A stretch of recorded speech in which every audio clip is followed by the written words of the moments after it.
Hi అండి. నమస్తే. నేను మీ Manasa. Welcome back to M&M's crazy kitchen. ఈరోజు మన కిచెన్‌లో రోజురోజుకి పెరిగిపోతున్న ఎండల నుంచి ఉపశమనం కోసం ఇంట్లోనే తక్కువ కాస్ట్‌తో హెల్తీగా చేసుకునే 6 రకాల హెల్తీ సమ్మర్ డ్రింక్ రెసిపీస్ అయితే మీతో షేర్ చేయబోతున్నాను. సో, లేట్ చేయకుండా వీడియోలోకి వెళ్ళిపోదాం. వీడియోనైతే కంప్లీట్‌గా చూసి మీకు నచ్చితే మీ ఫ్రెండ్స్‌కి కూడా షేర్ చేయండి. ఫస్ట్ రెసిపీ ఐరన్, బ్లడ్ లెవెల్స్‌ని ఇంప్రూవ్ చేసే హెల్తీ షుగర్ ఫ్రీ జ్యూస్ చేయడం కోసం ముందుగా జ్యూసర్ జార్ తీసుకొని అందులో 2 మీడియం సైజ్ దానిమ్మకాయలని ఒలుచుకొని గింజలు వేసుకోవాలి.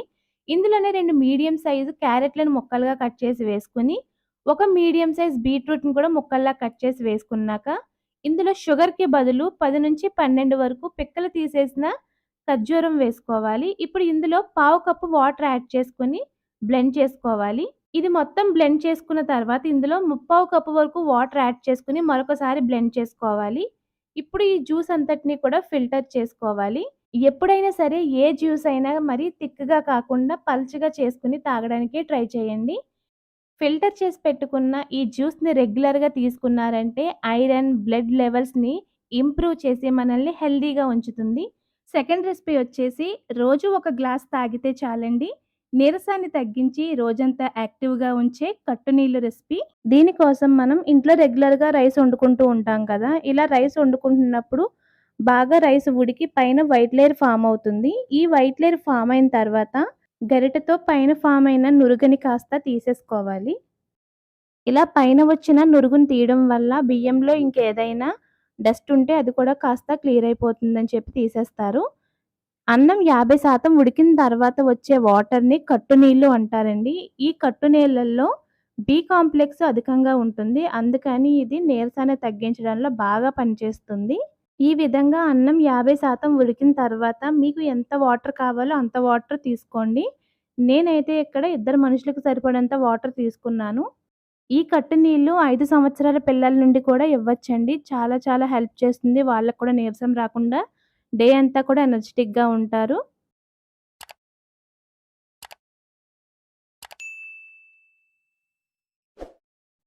మనకి కావాల్సినంత వాటర్ తీసుకున్న తర్వాత అన్నం ఉడకడం కోసం మరికొన్ని నీళ్లు వేసుకొని అన్నాన్ని ఉడికించుకోవాలి. ఇలా పక్కకు తీసుకున్న కట్టు నీళ్ళల్లో 2 టేబుల్ స్పూన్ల పంచదార, పావు టీ స్పూన్ వరకు సాల్ట్, అర టీ స్పూన్ నెయ్యి, సగం నిమ్మ చెక్క రసాన్ని వేసుకొని పంచదార పూర్తిగా కరిగేంత వరకు వీటన్నింటిని బాగా కలుపుకోవాలి. ఈ కట్టు నీళ్లు డైలీ తీసుకోవడం వల్ల నీరసాన్ని తగ్గించడమే కాకుండా స్కిన్ టోన్ కూడా చాలా ఇంప్రూవ్ చేస్తుందండి. మనం కట్టు నీళ్లు తీసేటప్పుడే కొన్ని అన్నం మెతుకులు కూడా కట్టు నీళ్ళతో వచ్చేస్తాయండి. పంచదార పూర్తిగా కరిగిన తర్వాత ఇప్పుడు ఈ కట్టు నీళ్ళని ఫిల్టర్ చేసేసుకోవాలి. ఈ ఎనర్జీ డ్రింక్‌ని మరీ వేడిగా తాగకూడదు. అలాగని పూర్తిగా చల్లారిపోయిన తర్వాత కూడా తాగకూడదండి. గోరువెచ్చగా తీసుకోవాలి. అప్పుడే దీని టేస్ట్ మనకి తెలుస్తుంది. చల్లారిన తర్వాత తాగితే మాత్రం గెంజి వాసన వచ్చేస్తుందండి. అందుకని కాస్త గోరువెచ్చగా ఉన్నప్పుడు మాత్రమే తాగండి. చాలా చాలా బావుంటుంది. థర్డ్ రెసిపీ వచ్చేసి సమ్మర్‌లో అధిక దాహాన్ని తగ్గించి బాడీ డీహైడ్రేట్ అవ్వకుండా చేసే కోకోనట్ షర్బత్. ఈ కోకోనట్ షర్బత్ ప్రిపేర్ చేసుకోవడం కోసం ముందుగా చిన్న కొబ్బరి ముక్కని తీసుకుని వీడియోలో చూపిస్తున్నట్లు సన్నగా ఈ విధంగా చిన్న చిన్న పీసెస్లా కట్ చేసుకుని పక్కన పెట్టుకోవాలి. ఇప్పుడు ఒక మిక్సీ జార్ తీసుకొని అందులో ముప్పావు కప్పు వరకు లేత కొబ్బరిని వేసుకోవాలి. ఇందులోనే పావు కప్పు వరకు కొబ్బరి నీళ్ళని కూడా యాడ్ చేసుకుని దీనంతటినీ కూడా మరీ మెత్తగా కాకుండా కాస్త పలుకుండేలాగా బ్లెండ్ చేసుకోవాలి. ఇప్పుడు దీన్ని ఒక బౌల్లోకి ట్రాన్స్ఫర్ చేసుకోవాలి. ఇప్పుడు ఇందులో ఒక కప్పు వరకు కొబ్బరి నీళ్ళు, పటికి బెల్లాన్ని మెత్తటి పౌడర్లా చేసుకుని ఆ పౌడర్ని కూడా అరకప్పు వరకు వేసుకోవాలి. ఇప్పుడు పటికి బెల్లాన్ని పూర్తిగా కరిగించుకోవాలి. ఇప్పుడు ఇందులో 2 కప్పుల కొబ్బరి పాలని కూడా యాడ్ చేసుకోవాలి. అలాగే ముందుగా కట్ చేసి పెట్టుకున్న కొబ్బరి ముక్కల్ని కూడా వేసుకోవాలి. ఇందులోనే పావు టీ స్పూన్ వరకు యాలకుల పొడిని కూడా వేసి వీటన్నింటినీ ఒకసారి బాగా కలుపుకోవాలి. ఈ కోకోనట్ షర్బత్ డైలీ తీసుకోవడం వల్ల డీహైడ్రేషన్ అవ్వకుండా సమ్మర్లో హెల్తీగా ఉంచుతుంది. అలాగే మన స్కిన్ టోన్ కూడా చాలా బాగుంటుందండి. ఇప్పుడు ఒక సర్వింగ్ గ్లాస్ తీసుకుని అందులో 4 టేబుల్ స్పూన్ల వరకు నానబెట్టుకున్న సబ్జా గింజల్ని వేసుకోవాలి. ఇప్పుడు ఇందులోనే ప్రిపేర్ చేసుకున్న కోకోనట్ షర్బత్ని యాడ్ చేసుకోవాలి. ఇప్పుడు దీనిపైన కొద్దిగా టూటీ ఫ్రూటీని యాడ్ చేసుకోండి. ఇది ఆప్షనల్ మాత్రమే. లేదనుకుంటే కట్ చేసి పెట్టుకున్న నట్స్ అయినా యాడ్ చేసుకోవచ్చు. ఇప్పుడు దీనిపైన చిన్న పుదీనా ఆకు అలాగే కొద్దిగా కుంకుమ పువ్వుని స్ప్రింకిల్ చేసుకుని సర్వ్ చేసుకుంటే చాలా చాలా టేస్టీగా ఉంటుందండి. ఈ కోకోనట్ షర్బత్ చాలా హెల్దీ, అలాగే మనకి వేసవిలో ఎక్కువ డీహైడ్రేషన్ అవ్వకుండా కాపాడుతుంది. మన స్కిన్ టోన్ కూడా చాలా బాగుంటుందండి. ఫోర్త్ రెసిపీ వచ్చేసి తక్కువ కాస్ట్‌లో అధిక పోషకాలను కలిగిన సత్తుపిండితో సత్తు షర్బత్. ఎన్నో పోషకాలు కలిగిన ఈ సత్తుపిండిని ఎలా ప్రిపేర్ చేయాలో చూద్దాము. సత్తుపిండి కోసం ముందుగా అరకప్పు వరకు వేయించిన నల్ల శనగల్ని తీసుకోవాలి. వీటి పొట్టు మొత్తాన్ని తీసి శుభ్రం చేసుకున్న తర్వాత వీటిని మిక్సీ జార్‌లో వేసుకొని మెత్తగా ఫైన్ పౌడర్‌లా బ్లెండ్ చేసుకోవాలి. అస్సలు పలుకుండకుండా చాలా మెత్తగా పౌడర్ చేసుకోవాలి. ఈ సత్తుపిండి పోషకాల గని కాబట్టి యుద్ధ సమయాలలో ఉపయోగించే ఆహార పదార్థాలలో ఎక్కువగా సత్తుపిండినే ఉపయోగించేవారంటండి. అలాగే ఈ సత్తుపిండి అందానికి, ఆరోగ్యానికి కూడా ఎంతో మేలు చేస్తుంది. ఈ సత్తుపిండితో షర్బత్ ప్రిపేర్ చేసుకోవడం కోసం ముందుగా ఒక గిన్నెలో 2 కప్పుల వరకు వాటర్ యాడ్ చేసుకొని, ముందుగా ప్రిపేర్ చేసి పెట్టుకున్న సత్తుపిండిని 2 టేబుల్ స్పూన్లు వేసుకోవాలి. అలాగే 2, 3 టేబుల్ స్పూన్ల వరకు తురిమి పెట్టుకున్న బెల్లాన్ని కూడా వేసి వీటన్నింటిని బాగా కలిసేట్టు కలుపుకోవాలి. బెల్లం పూర్తిగా కరిగిన తర్వాత ఇందులో పావు టీ స్పూన్ వరకు మిరియాల పొడి, పావు టీ స్పూన్ వరకు యాలకుల పొడి వేసి వీటన్నింటిని బాగా కలుపుకోవాలి. ఈ సత్తుపిండిని డైలీ డైట్‌లో చేర్చుకోవడం వల్ల గుండెకి చాలా మేలు చేస్తుంది. అలాగే షుగర్‌తో బాధపడే వాళ్ళకి షుగర్ లెవెల్స్‌ని కూడా కంట్రోల్ చేస్తుందండి. అలాగే వెయిట్ లాస్ కూడా అవ్వడానికి ఇది చాలా చాలా హెల్ప్ చేస్తుంది.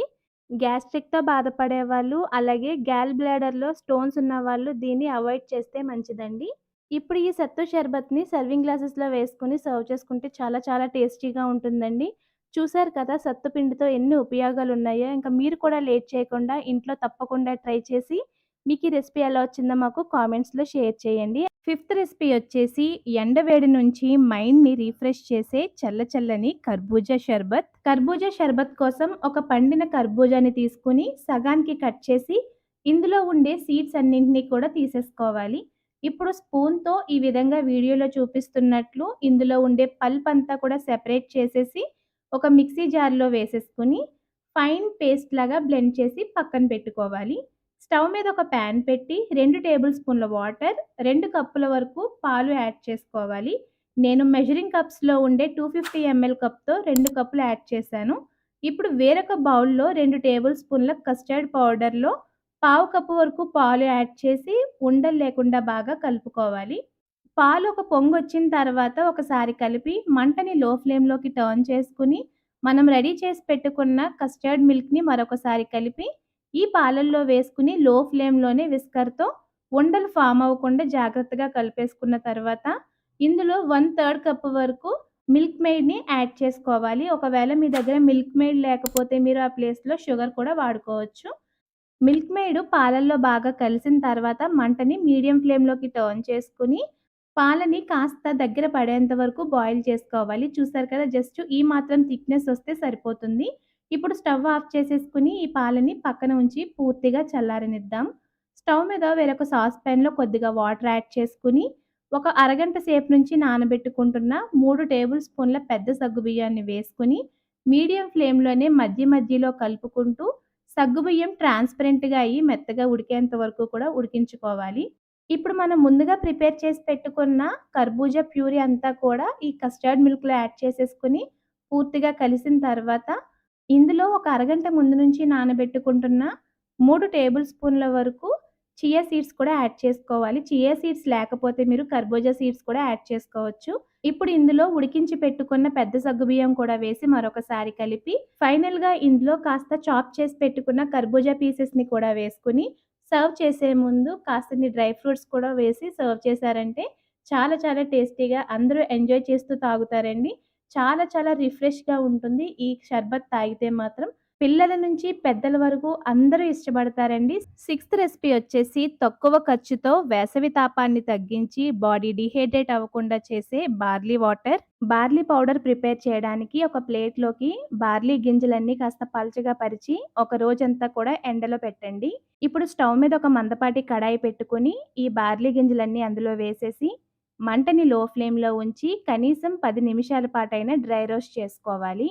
ఇలా డ్రై రోస్ట్ చేయడం వల్ల పురుగు పట్టకుండా బార్లీ పౌడర్ ఎక్కువ కాలం నిల్వ ఉంటుంది. అలాగే ఇది కలర్ కూడా చేంజ్ అవ్వాల్సిన అవసరం లేదండి.